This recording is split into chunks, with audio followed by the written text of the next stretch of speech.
for such a presentation. This was our reaction when 8 years ago we got a call from Apple, from Cupertino, and we picked up the phone and the voice there told us, guys, you have 8 weeks to make your own app and submit it to the App Store because we will be launching the App Store in 8 weeks. The reason for this call was that when Apple launched first iPhone, the very, very first iPhone, there was no App Store, there were no apps. And we thought, this is the future. We want to build something for the future, and we felt that's the right thing to do. So we've built a service that allowed people to read documents and books on the iPhone using Web Safari. And Apple really liked that, and people liked it as well. So very early on, even before the App Store, we've had like 50,000 people using our product. And one of the reasons, because Apple listed on apple.com, there was a short link to our site. So they called us and told us, guys, here's 8 weeks, here's the deadline. And this was the most sleepless time ever. With Skype calls, Skype sessions for 40 hours because our founders were in different countries and cities, so they have to code and woke up each other through Skype. We managed to submit right before the deadline, 1 hour before the deadline.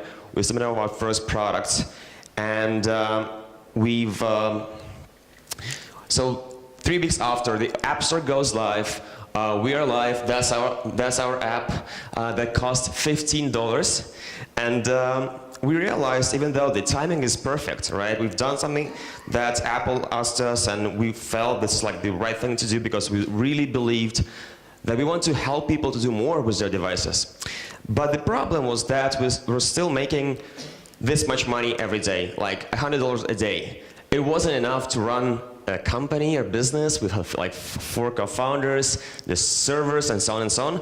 So the question was, what do we do? How do we do a sales? How do we improve the product to earn more, to build more sustainable business, sustainable system? Naturally, in our DNA, we're like product guys, right? We always obsess with products. The quality and the real product should actually solve the real problem of a real person. But it takes time, and of course we're working all the time on products and getting all those feedback. We replied every single email from our customers, early adopters, and so on. But the question was, what else can we do? So luckily we had this guy. Who knows this guy? No? No one? This is like the most famous tech journalist in the world. He was the best friend of Steve Jobs. His name is Walt Mossberg. He was writing on Wall Street Journal his own personal article. So, right after the Mac App Store was launched, he wrote this article that says 10 apps that makes iPhone worth the price. And our Riddle docs was number 8 and like 2 sentences there. But the reality was our sales, like once this went live, our sales grew 800%. So we were like, wow, we're rich. We earned $800 a day.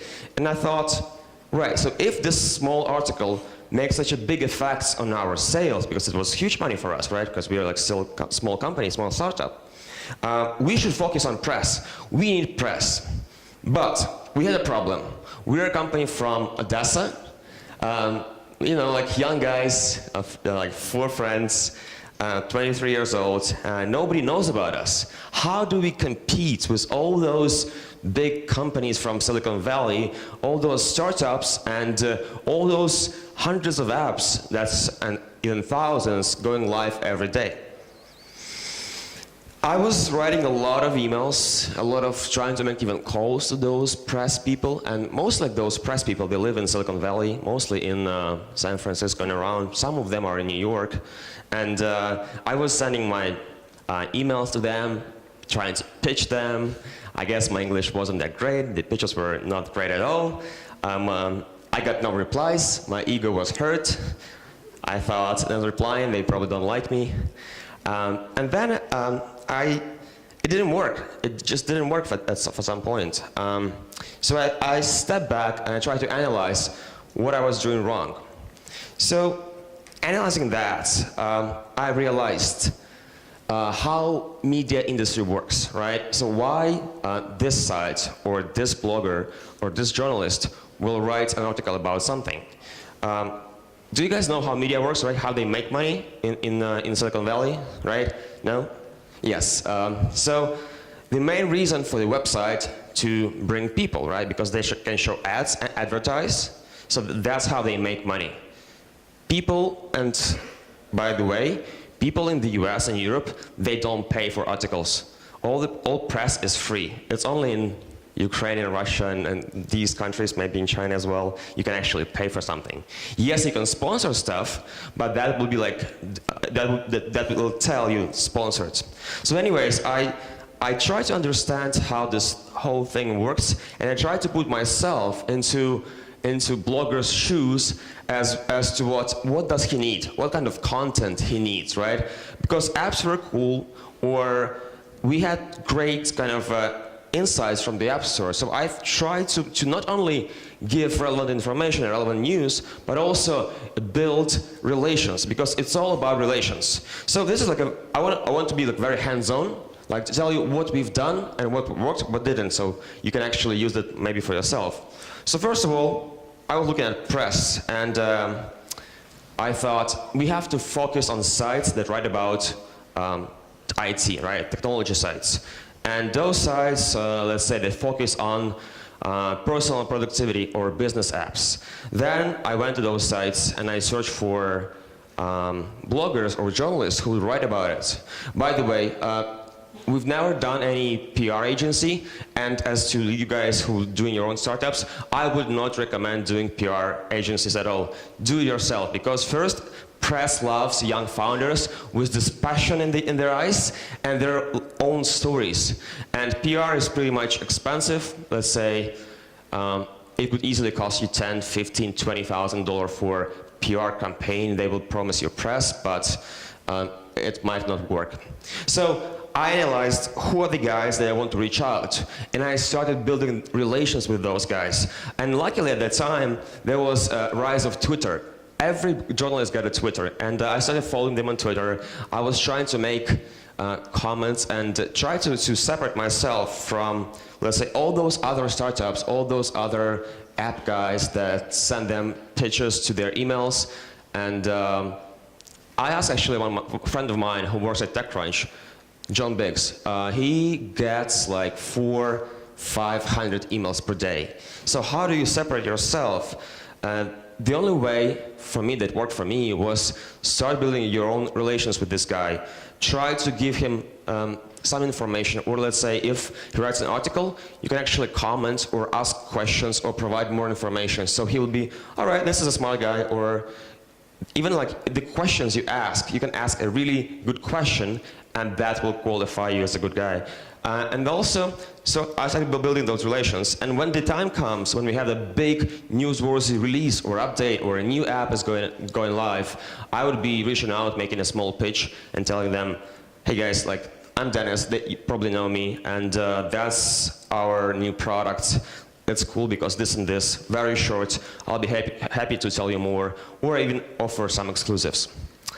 So again, it's all about people, and this whole game doesn't work one way.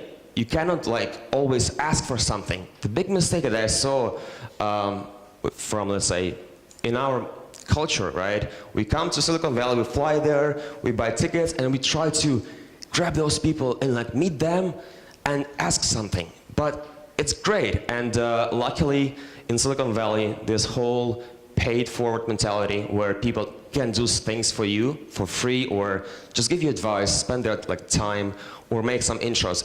It's a very good culture that actually works very well and encourages this whole system to work. But I believe that you have also to be able to provide something back. For example, if talking about press, we can give them some nice story or insights. If we're talking about Apple, to Apple we gave the best products in those kind of in those areas, be it PDF, be it scanning, be it email, be it calendars. And let's say it was Apple, right? We've turned this device, our first big success was Scanner Pro back in 2009. So it was just a phone before. And now with our app, it's not just a phone, it's a scanner as well. And this helps Apple to sell more devices. So the App Store was this ultimate differentiator and the tool to sell more devices. So, and let's say as an investor, investors played a big role, by the way, for many companies, many startups, because they know a lot of people. And actually, if you're a rising startup or a rising star, they will be chasing you and they will be offering money or advice or something. So if you need something from somebody in Silicon Valley, use and tap into investor network as well. So like a success story for the press that we've had was, do you guys know The Verge, the website? No? It's the biggest, one of the biggest websites in the world for this. And they sent one journalist and one photographer to Odessa in February. I'm like, guys, please come in July or August. It's much more fun in Odessa because we've had sea, this and that, but they couldn't. And we've had a long read about us, about how we managed to build sustainable business on apps in Odessa from Ukraine and never raise any capital and so on. I don't like this title because what we're doing is not about money. That's not our motivation. Our DNA is creating an amazing product that changes, even in a small way, that changes the lives of millions of people. And now, since we have 50 million people getting our products, now we're actually looking at much bigger scale at hundreds of millions of people. By the way, I asked them to change the name because I didn't really like it, and they said, no, that's our decision, we won't change it. Anyways, and then making these relations and making these connections with people online is great, but again, it's all about people. So we thought, let's just fly to San Francisco. There is this conference called Macworld. And at Macworld, actually was a big and good conference. Steve Jobs launched the first iPhone at that conference. And we flew there. That's my brother, Igor, who's CEO and the co-founder of the company, giving an interview, doing an interview with this guy. Actually, that's a famous guy from Mac Voices. But anyways, it's a great conference. It's a great way to find people that meet people that you actually know through Facebook or social media or Twitter, or you know that they work at this company. But also, not only that, you can actually, Macworld was cool because all the people from all over the world who love Apple flew in, just like around 30,000 people for 3 days. And that was a great, great place to meet people from the whole ecosystem, and that really worked for us. But most importantly, remember I told you that our DNA is the product. Most importantly is that you can actually stand there all day long, you meet just normal people who are passing by, and you trying to sell them and showcase them your products. And as young founders, we found that this experience is something that every startup guy should have, because you should talk to your real potential customers. You should hear their feedback. What do they think about it? Because, for example, very practical thing that happened to us, we were positioning ourselves like Riddle is the best productivity and business apps, right? And we were coming to Macworld 4 years in a row, and we brought our people every time, like 8 to 10 people, because we wanted our team to know real customers, how they feel, what they feel, how they look, and so on. And we actually found out that customers, when they're passing by and seeing our stand, they're like, oh, that's for business. I don't need business apps. It's boring. And that's why we took away the word business from our positioning at all. We're not about business apps because we're more consumer apps. We're about personal productivity, making you more productive. And potentially every iPhone user could use our products. But after that conference, I was thinking, should we do more conferences, and why? The answer is yes, but if you know why you need that. Going to the conferences is cool, it's great, but you spend time, you spend money, and actually investors and people like like startup guys who just say like, no, I gotta work, I got a thing to finish, I got my product to work on, I've got to raise my IRR and so on and so on. But for us, conferences was a way to find more people, find more press, and the way I approached this, because we needed press, because press was really working for us, right? Every article, let's say in Wired or Fast Company or even like New York Times wrote about us, actually gave us more brand visibility plus the actual sales. We can actually saw the sales rising and growing. So how I did it, like a week before the conference, I was trying to get the list of people at the conference, speakers, press, and every other person, and going through all those people and trying to understand if I need this person or not.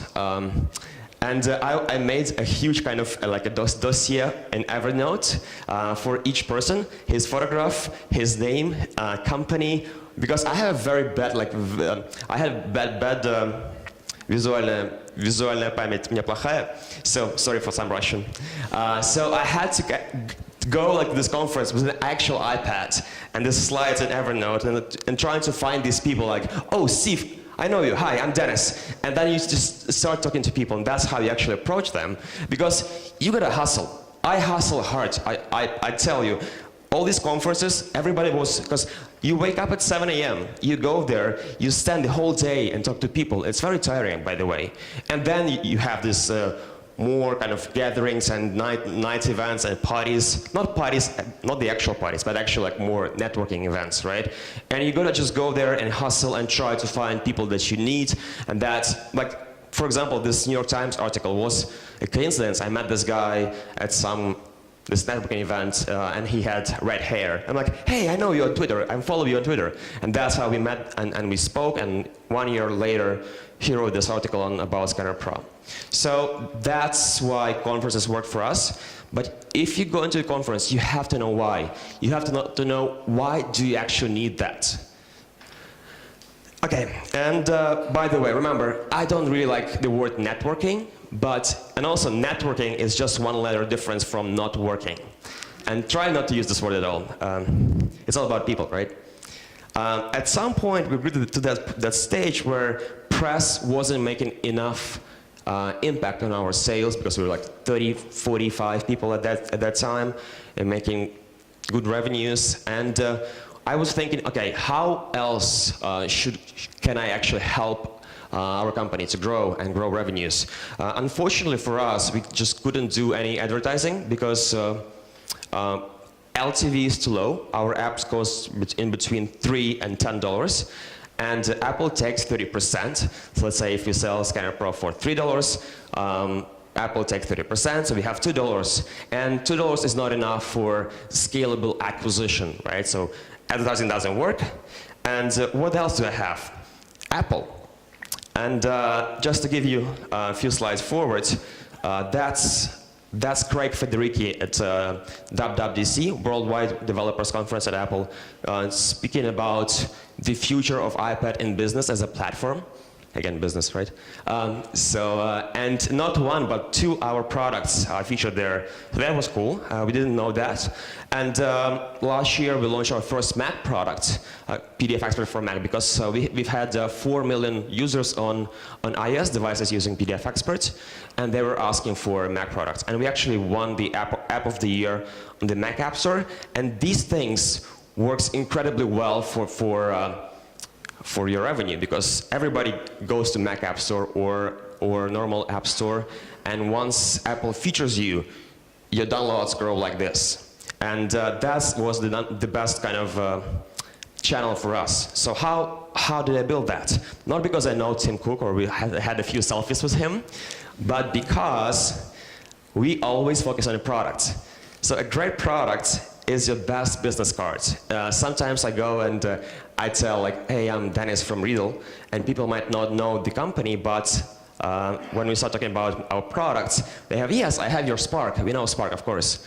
And so the whole thing was press, right? The whole thing was making great products that people actually love. You see like 22,000 5-star reviews. That's the actual impact. And Apple always looking for products that increase that's positively affects their sales and their ecosystem, and that actually allow their iPhones and iPads to do more, right? So let's say, as I told you already, was the example of Scanner Pro. So we've been in the press, and Apple sees that, and it all kind of worked out. So they actually reached out to us and said, "Hey guys, we actually like what you do. Let's be in touch. Tell us what are your roadmap, what's your plan." And we of course said, yes, of course, sure. So we told them our plans, and we shared our roadmap, and sometimes they promote us, sometimes they don't, and we have no control on that. It's their app store. We cannot ask for anything, and we just can hope. But also what's interesting is that we are the company that adopts all the new technologies by Apple. Say, they launched Apple Watch, right? And we were just about to release Spark. By the way, guys, do you know Spark? Anybody know Spark? Email? Good. Yes, at least somebody. So we were about to launch Spark, and they called me, Dennis, would you consider doing Spark for Apple Watch? I'm like, well, it's not such a big market.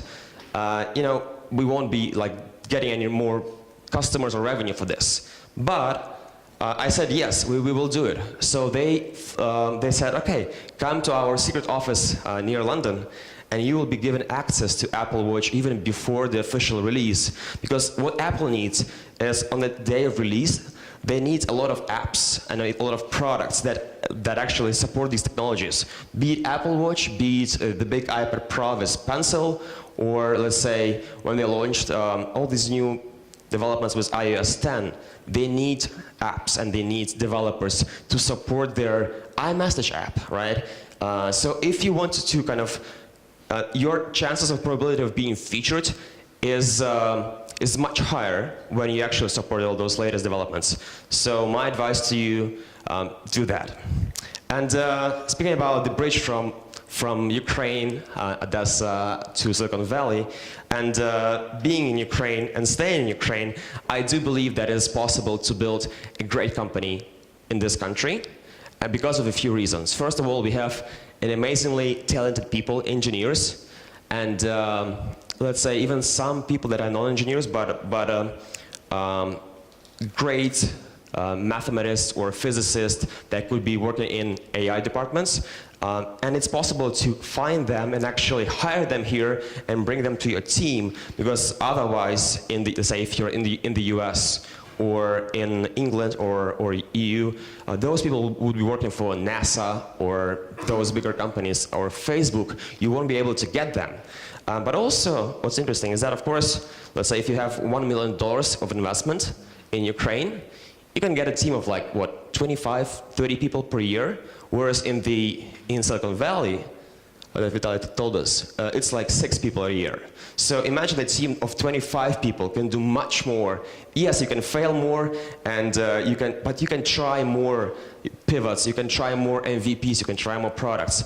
That's why we're still staying in Ukraine, and we love this country. And as a final note, can we play a video of the latest Apple advertising, TV ad? They advertised iPad Pro with Pencil, and since we support that since day one, they included our PDF expert in their latest TV ad. It's your job offer.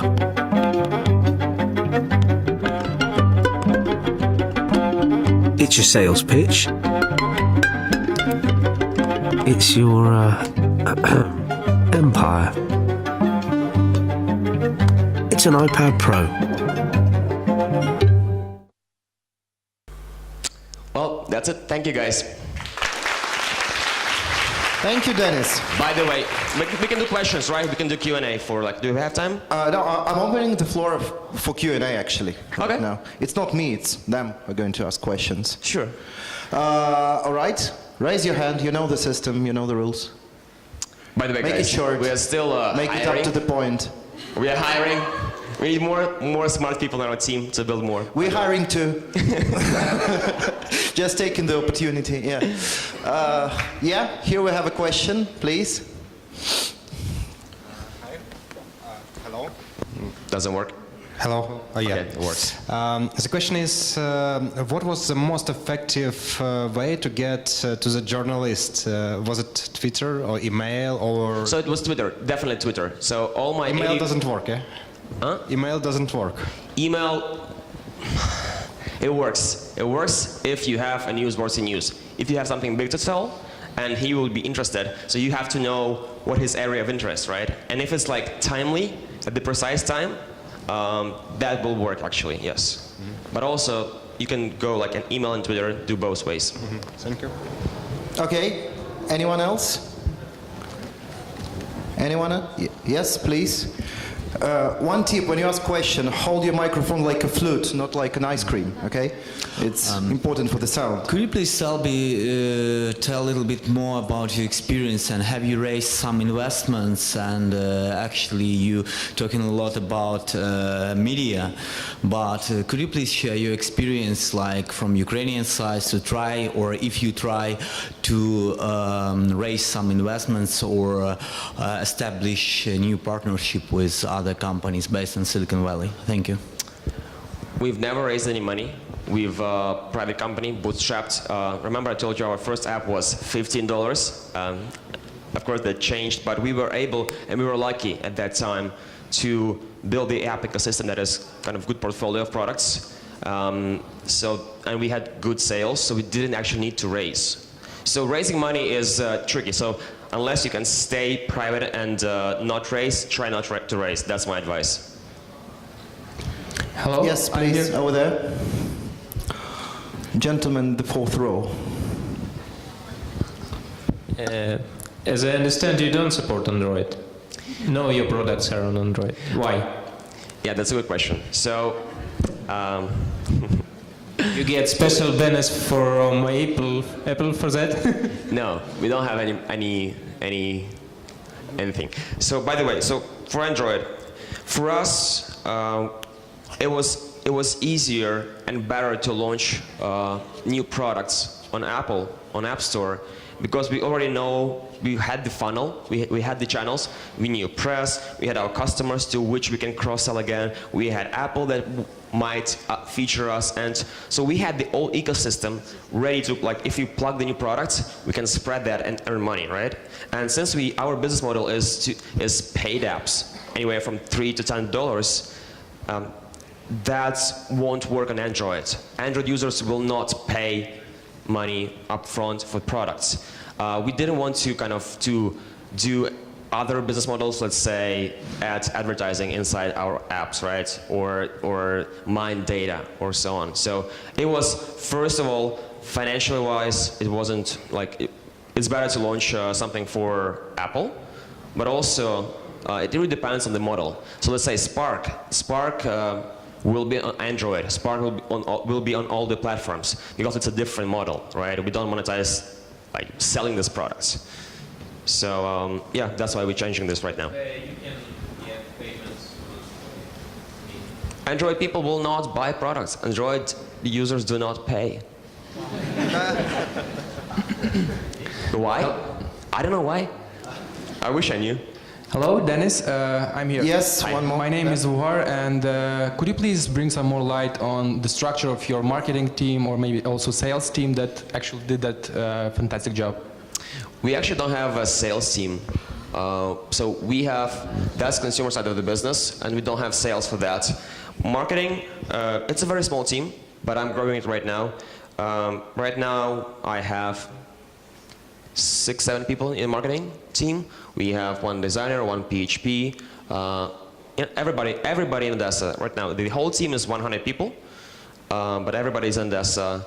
So one designer, one PHP, one PR person, she's doing PR, my colleague.